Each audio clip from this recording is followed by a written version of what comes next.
Salvete omnes, hodie legemus partam viginta unam de libro quius nomen est Ritchie's Fābulae Facilēs. Incipiamus. Pars viginte una. First labor, the Nemean lion. Primum ab Euristeo iusus est Hercules, leonem occidere qui illo tempore valum Nemeam redebat in festam. In silvas igitur in quibus leo habitabat statum se contulit. Mox ferum videt, et arcum, quem secum atulerat, intendet. Ius tamen pellam, quae densissima erat, traicere non potuit. Tum clava magna, quam semper gerebat leonum percussit, frustra tamen, neque enim hoc modo eum occidere potuit. Tum demum colum monstri brachiis suis complexus est, et fauces ius omnibus viribus compressit. Hoc modo, leo brevi tempore exanimatus est. Nulla enim respirande facultas debatur. Tum Hercules cadaver ad oppidum in humeris retulit, et pellam quam detraxerat, postea pro veste gerebat. Omnes autem qui eam regionem incolebant, ubi famum de morte leones eceperunt, vehementor gaudebant, et Herculem magno honore habebant. So first, Hercules was ordered, usus est, past passive participle, plus est, by Eurystheus, who's the king that Hercules has to obey in order to atone for his sins. So first, Hercules was ordered by Eurystheus to kill the lion, which in that time, illo tempore, was rendering unsafe, redebat, rendering, infestam, unsafe, the Nemean valley. Therefore, in silvas, into the forests, in quibus leo habitabat, in which the lion was living. So here we have a relative clause where the relative pronoun fits how it's used inside the relative phrase. So the lion was living where? In the woods. So we have in quibus, we've got the ablative.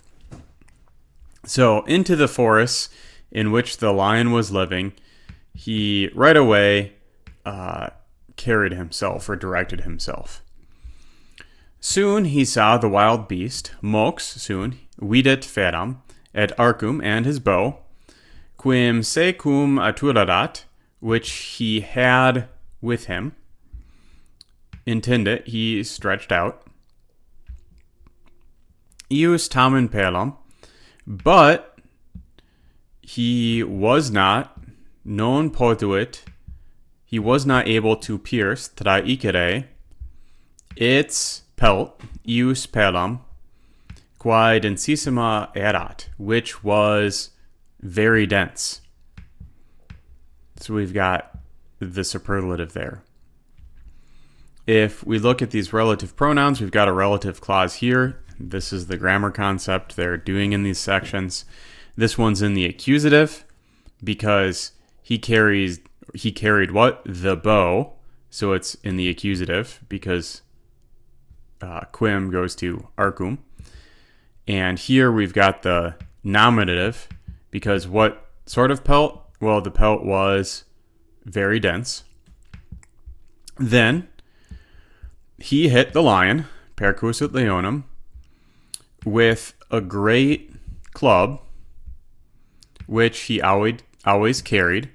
And again, relative phrase here. So quam is in the accusative because inside this phrase, he's always carrying the club. So we've got quam because it's what he's carrying. Frustatamen, in vain, however. So he hits the lion, it doesn't work. For neither, neque enim, could he kill potuit occidere it eum in this fashion or in this mode? Hoc modo, we've got the ablative there.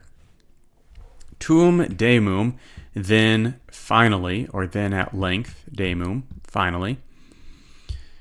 He grabbed or wrapped around, embraced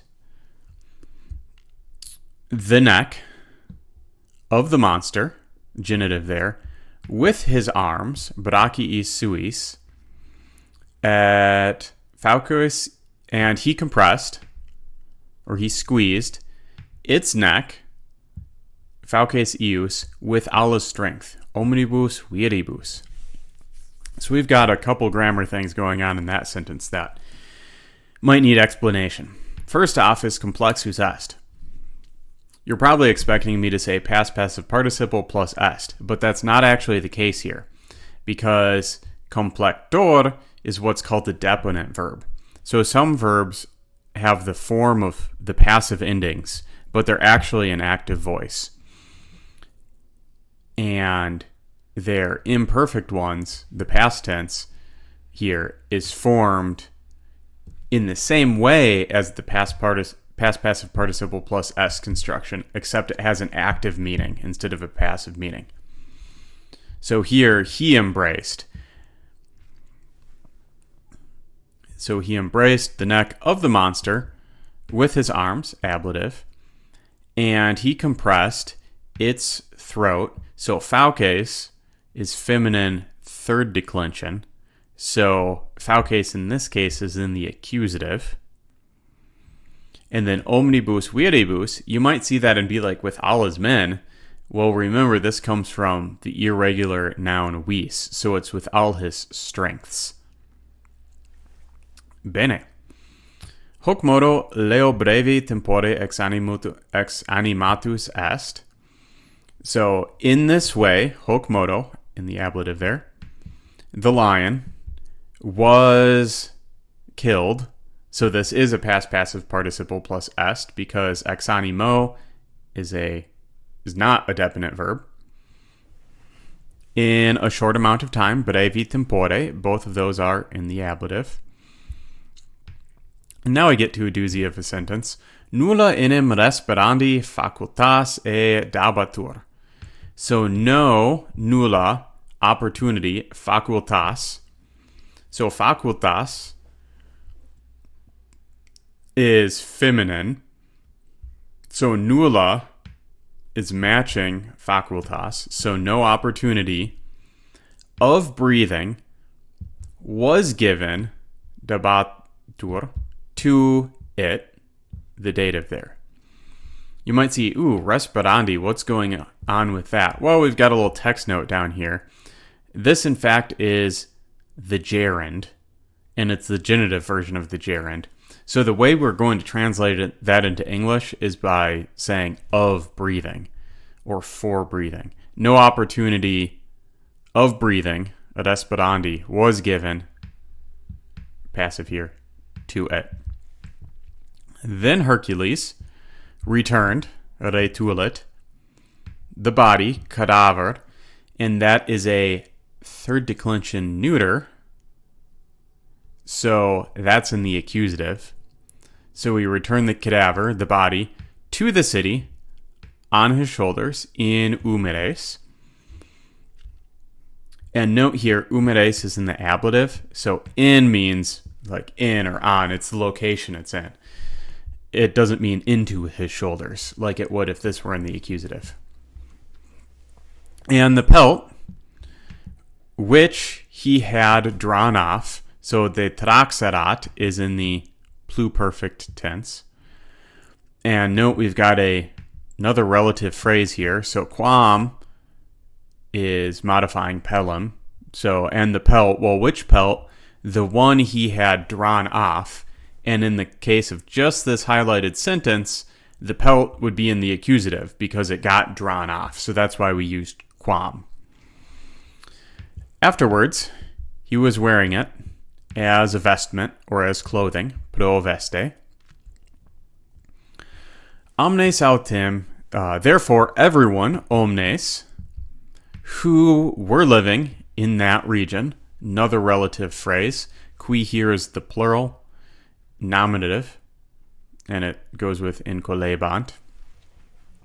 So therefore, everyone who was living in that region, when they heard, a caperont has many glosses. Heard would be the best one in this context. When they heard the fame of the death of the lion, so we've got de morte leonis in the ablative there. For famam, that's from fama, and you've got your choice of glosses that you could use. Probably report or rumors would be a better gloss than just straight up saying fame. They were glad greatly or vehemently. So we've got an adverb here modifying the verb gaudebant. They were rejoicing. And they were holding Hercules, Herculum, in great honor. Magno honore.